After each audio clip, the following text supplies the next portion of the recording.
Hey guys, Ed from Paranormal Leak, Ohio here, back at it again with another podcast episode. I am sorry that I did not have a podcast episode the past couple days. My wife got really sick. She had passed out, hit her head, and we was in the hospital. But she is home. She is doing better now. And we are back on the podcast episodes. And we are staying on this same train we got going on of haunted lands with weird, I'm going to say conspiracies behind them. And tonight we are going to talk about Dudleytown. Yes, haunted Dudleytown. I have done a ghost story on this, and it's on YouTube and on Facebook, but I've never done a podcast about it.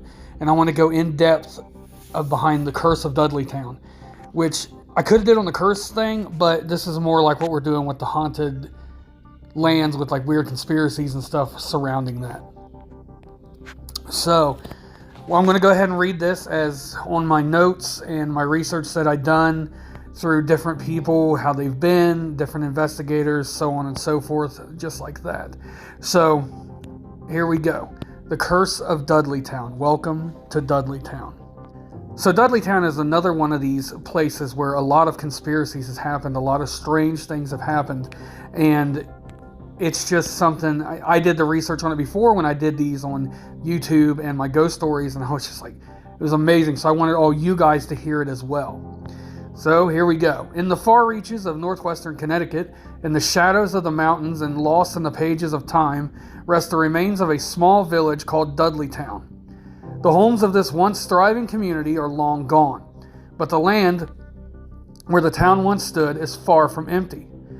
Amidst the forests and rocks are tales of ghosts, demons, unexplained mysteries, curses, and a rich history that dates back to the very beginnings of America itself. Today, only the cellar holes and a few stone foundations remain. The roads that once traversed to this place are now little more than narrow trails where only a few adventurous hikers and the occasional ghost hunter dare to wander. Although it is forbidden to most hardened curiosity seekers, still dare to venture down dark entry road and into these shadowy woods at night. Dudleytown, or at least the area where it was located, was first owned by a man named Thomas Griffiths, one of the first to settle in this region in the early 1740s. There are no records to say that he ever lived where Dudleytown later stood, but he did own half of the land in 1741. A few years later, with the arrival of Gideon Dudley in 1747, the village would be named Gideon. Gideon was followed to the region by two brothers, and Dudleys have become known over the years as the men who brought a curse to this small town, a curse that has allegedly plagued the region ever since. According to what have turned out to be both recent and financial accounts, the curse had its beginnings in England in 1510. At that time, Edmund Dudley was beheaded for being involved in a plot to overthrow King Henry VIII. Supposedly, a curse was placed on the family at this time, which stated that all the Dudley descendants would be surrounded by horror and death. Proponents of the curse claimed that the Dudleys then began to experience rather disquieting run of bad luck. Edmund's son, John Dudley, also attempted to control the British throne by arranging for his son, Caulford, to marry Lady Jane Grey, next in line for the crown, after Edward VI died. Lady Jane became the queen for a short time before the plan failed, ending with the execution of Lady Jane and the two Dudleys. To make matters worse, Caulford's brother returned from France and, being a military officer, brought home a plague that he spread to his officers and troops. The sickness wiped out massive numbers of British soldiers and eventually spread throughout the country, killing thousands. John Dudley's third son, Robert Earl of Leicester, a favorite of Elizabeth I, wisely decided to leave England and travel to the New World.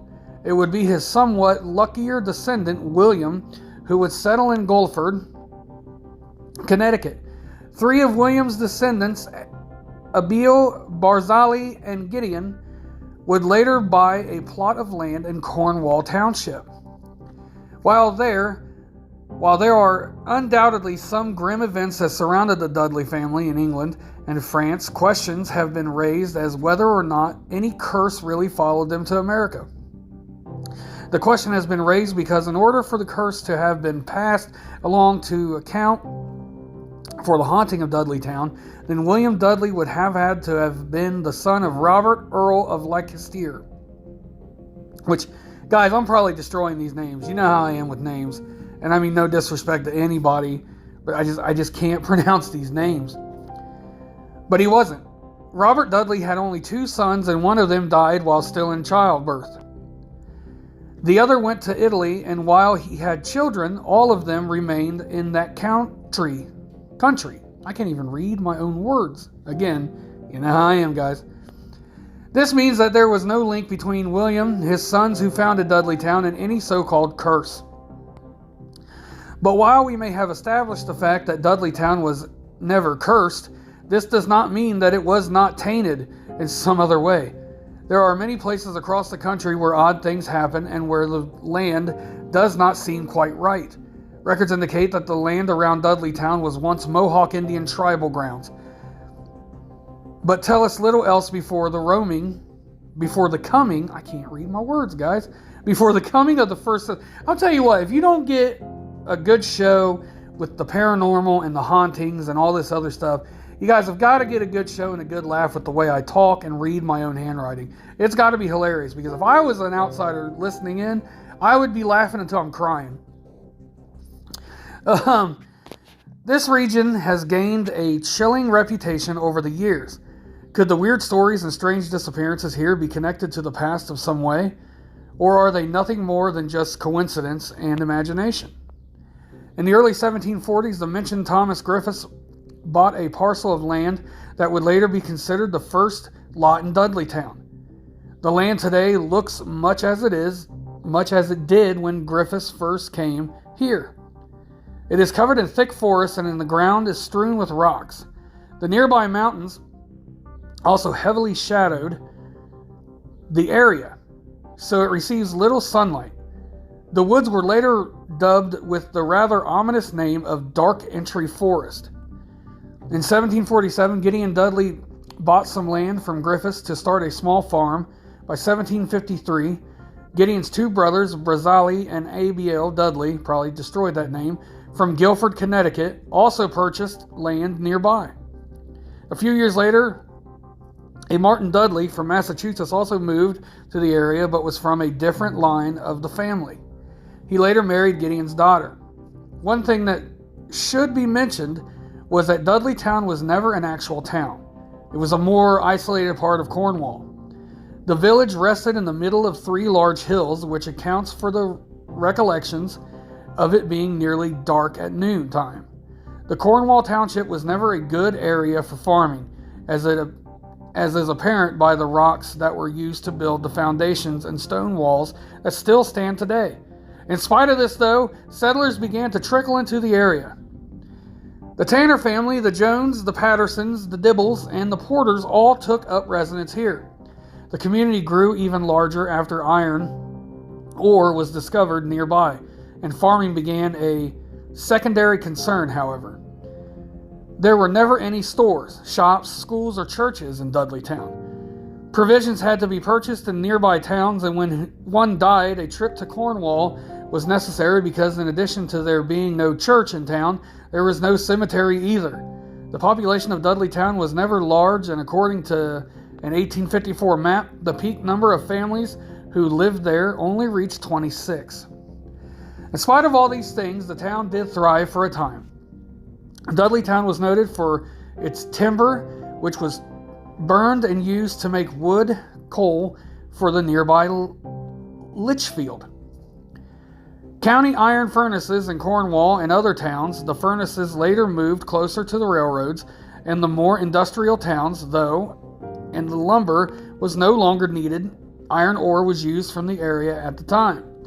And there were 3 water-powered mills in Dudleytown. As well, most of the mills eventually closed because of the long trip down the mountain to deliver their goods.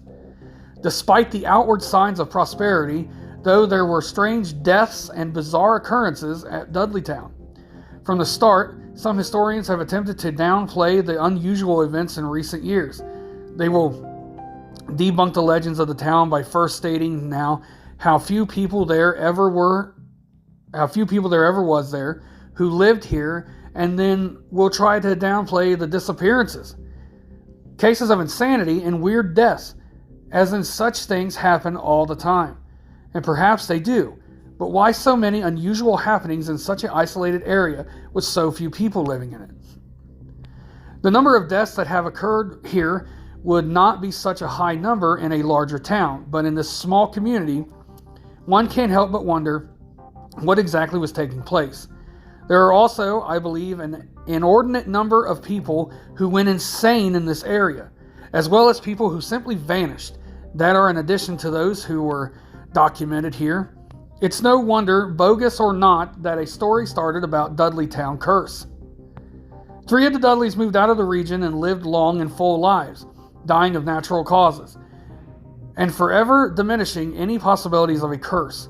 Only Abiel Dudley remained in town, and after a series of reverses, lost his entire fortune and his mind. Abiel died in 1799 at the age of 90, and when he was no longer able to pay his debts, the town took his property, sold it, and then made him a ward of the town. Toward the end, Abiel was senile and insane. It would not be the last to suffer from this affliction. In 1792, 7 years before Abiel Dudley passed away, his good friend and neighbor Gershon Hollister was killed while building a barn at the home of William Tanner. Abiel's closest neighbor, Tanner, was also said to have gone insane, although likely from old age and senility rather than from supernatural influences. He lived to the age of 104 and, according to records, was slightly demented. At the time of his death, there have been stories that have circulated claiming that Tanner told other villages of strange creatures that came out of the woods at night. If this is true, there is no way for us to know if these creatures were products of the unexplained or products of Tanner's feeble mind. The Nathaniel Carter family, man, these names, guys, back in these days, these names are just out of this world. Nathaniel Carter family. I hope again, guys, I mean no disrespect to anybody if I'm destroying your names. Moved to Dudleytown in 1759 and lived in a house once owned by Abiel Dudley, before he was made a ward of the town. A mysterious plague swept through Dudleytown and Cornwall and took the lives of the Adoniram Carter family, relatives of Nathaniel, and saddened by the loss, they moved to Binghamton, New York, from Dudleytown in 1763.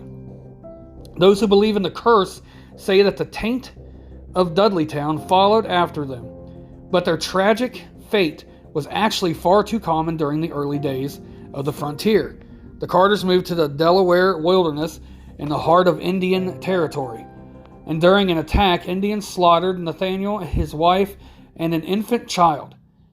The Carters' other 3 children were abducted and taken to Canada, where 2 daughters were ransomed. The son, David Carter, remained with his captors, married an Indian girl, and later returned to the United States for his education.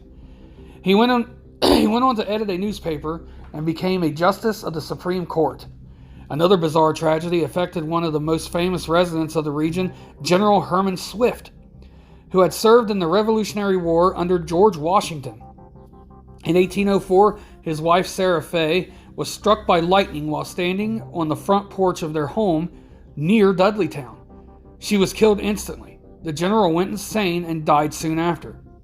Many have dismissed this incident as not being connected to the other unusual events, saying that Swift did not actually live in Dudleytown, but on Bald Mountain Road, where his house remains today, and that he only went insane when he became old and senile. But in an area this sparsely populated, the records indicated 3 people to have gone insane in the space of less than a half a century. Could this be mere coincidence? And does a person being struck by lightning while standing on their front porch qualify as being unusual? I would say that it does. And our story, is not yet complete. Although they found out that the house of the general was in Dudleytown, and his wife did indeed die in Dudleytown, and he became a saint in Dudleytown.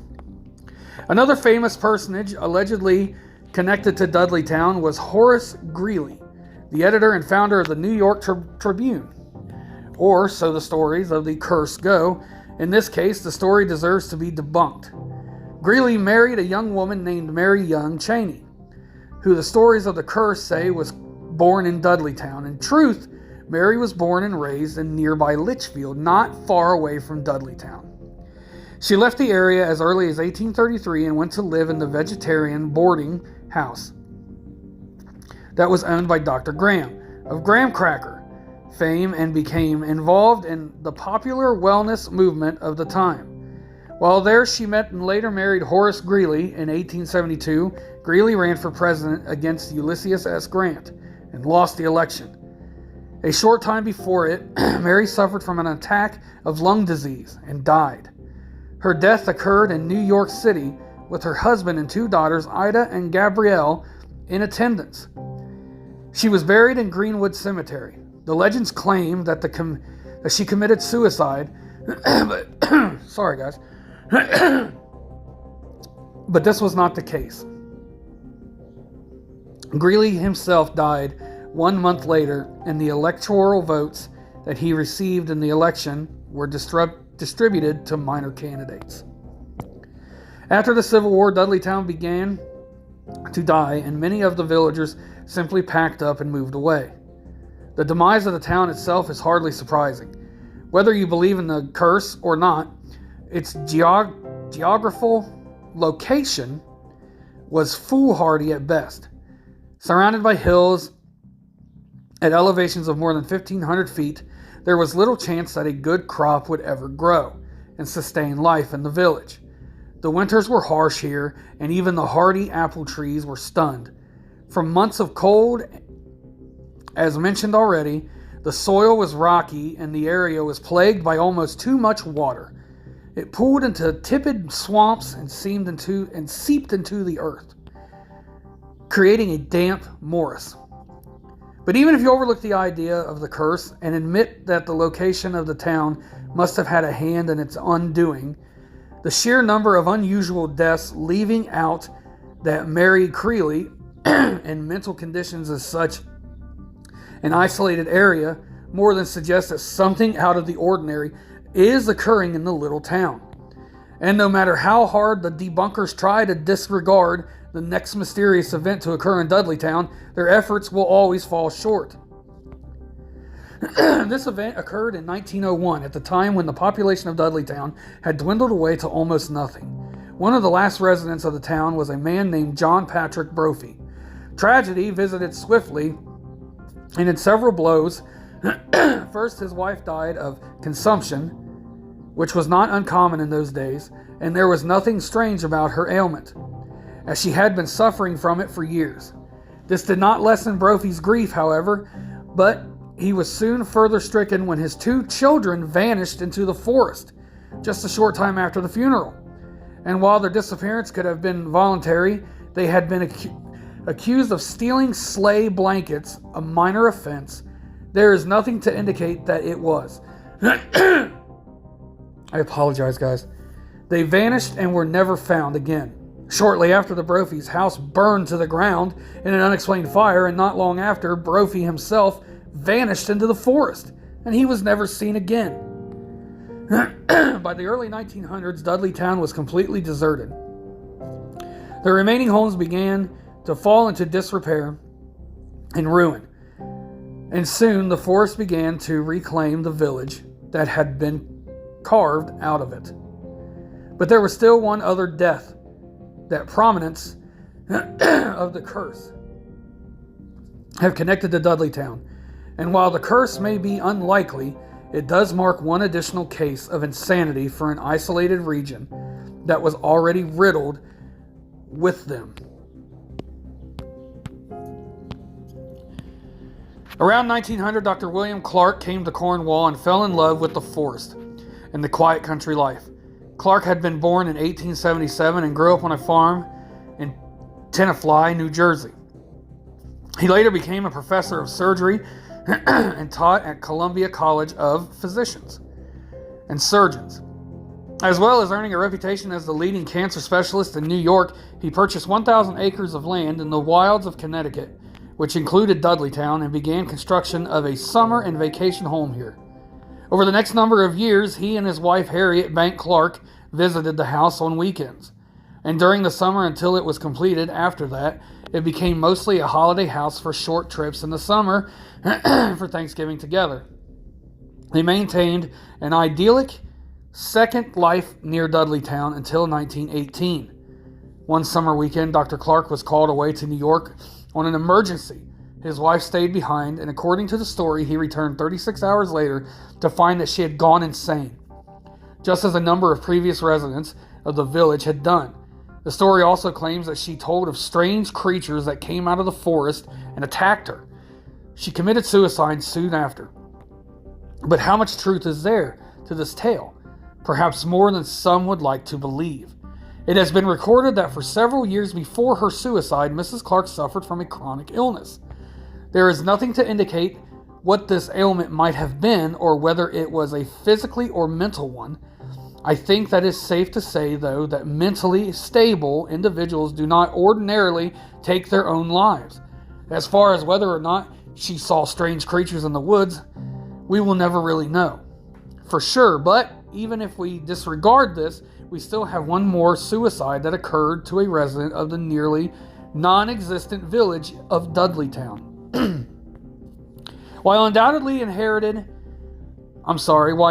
shattered by his wife's suicide, Dr. Clark continued to maintain his house in Dudleytown and continued to visit a number of years later. He remarried and returned to stay at his summer house until a larger home was completed nearby in 1930. In 1924, he and his wife, Carita, as well as other doctors, friends, and interested landowners, formed the Dark Entry Forest Association. It was designed to act as a forest preserve so that the land around Dudleytown would remain forever wild. They held their first meeting in 1926 with 41 members.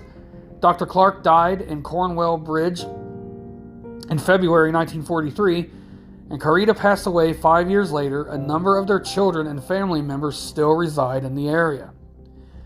Today, Dudleytown is mostly deserted except for the curiosity seekers and tourists who come looking for thrills. The Dark Forest Entry Association still owns most of the land the village once stood on. There are a group of homes on Bald Mountain Road that are very secluded from the main roads, and they belong to the closest residents. These locals maintain that nothing supernatural takes place in this region, and perhaps they are right. It seems unlikely that the curse on Dudleytown is still existing. But on the other hand, there is something strange about such a small area with so many disappearances, unusual deaths, suicides, and cases of insanity. The curse had to have gotten started for some reason, and perhaps this is why. As far as I know, the ghostly tales began to surface in the 1940s. It was at the time that visitors to the ruins of the village began to speak of strange incidents and wispy apparitions in the woods. Even today, those who visited the place boast of paranormal photographs, overwhelming feelings of terror, mysterious lights, sights and sounds, and even of being touched, pushed, and scratched by unseen hands. Some researchers refer to the area as a negative power spot, or a place where entities enter this world from the other side. They say this may explain the strange events in Dudleytown's history, like the eerie reports of the strange creatures, and perhaps even the outbreaks of insanity and madness. The place is often thought as tainted in some way, as if the ground has somehow spoiled here, or perhaps was sour all along. Some historians and debunkers dismiss such reports and theories and maintain that just because the so-called curse of Dudleytown doesn't exist, or if it does exist, then nothing strange has ever occurred here either. However, an open-minded look at some of these things that have happened do seem to show this is a strange place, and one that has been an enigma from the earliest days of its history. Whether or not you believe in any truth to the accounts of people who have come here since the days when the village was abandoned is up to you to decide. I should warn you, though, that trying to visit Dudleytown today can be hazardous, and not because of the ghosts. It should be noted that the planners for the Dark Forest Entry Association have forbidden trespassing on their property. In 1999, they announced that they would no longer allow hikers on the land. In spite of this, many still go, now daring not only the spirits, but the authorities as well. Unfortunately, the ruins of Dudleytown have been vandalized in recent years, and the constant streams of trespassers have had a negative effect on the ecology of the area. Just as unfortunate is the fact that the forbidden quality of Dudleytown is what brings so many curiosity seekers to the vicinity. However, I will tell you simply that this advises readers to refrain from visiting this area until methods can be devised to better preserve the wilderness here, and until this unsettled corner of New England has been opened to the public again. But it's hard to explain if these people are saying that the curse never happened and this isn't true. Why all of a sudden can nobody go in here? Why all the deaths, all the disappearances, all the suicides, all the madness, people going insane? There's signs all over this place, do not trespass. Again, there are signs all over the place that you're being watched by camera. And again, there are signs saying that you will be shot. If not shot, you will be arrested and prosecuted. So what are they hiding in Dudleytown? There has to be something there that has drove all these people crazy, that's caused all these deaths, all these disappearances. You mean to tell me that this land that's so small has caused all this destruction? I believe that there is a curse there. I believe that there is something otherworldly happening. And again, I believe that the government knows about it and is holding something in and hiding something. But that's just my personal opinion. It is up to you guys to whether you believe it or not. But I wanted to tell you guys the story because it was just so amazing to me. I know tonight's episode was a little bit longer than the usual episode, so I won't say my spiel like I always do. But I will tell you that you can go to paranormalinkohio.com and you can check out everything there. You can also check us out on TikTok. You can check us out on YouTube, all Paranormal Inc. Ohio. And of course, all the podcast formats, the Paranormal Inc. Ohio podcast. Every night at 10 p.m. except for Thursdays and Fridays will be 8 p.m. Guys, you got to check out Dudleytown. I want to go so badly. But it is very, very, very, very illegal to go into Dudleytown. And you take the possibility of being shot or disappearing or going insane and mad or killing yourself. So I hope you guys enjoyed tonight's episode, guys. I'm sorry about the coughing and the hacking. I've got something going on still with my throat. I know it's got to be annoying as hell for you guys to sit here and hear me. I'm so sorry. I'm trying my hardest to get it taken care of. And again, with me reading my own handwriting, it's got to be the most hilarious thing on earth. I should just go do stand-up comedy and just read a book that I wrote. Just read it and just watch the insanity unfold. So thank you guys so very much. I love you guys all of you. I cannot tell you how much I appreciate the support and the love. And you guys will hear me tomorrow night. Bye, everybody.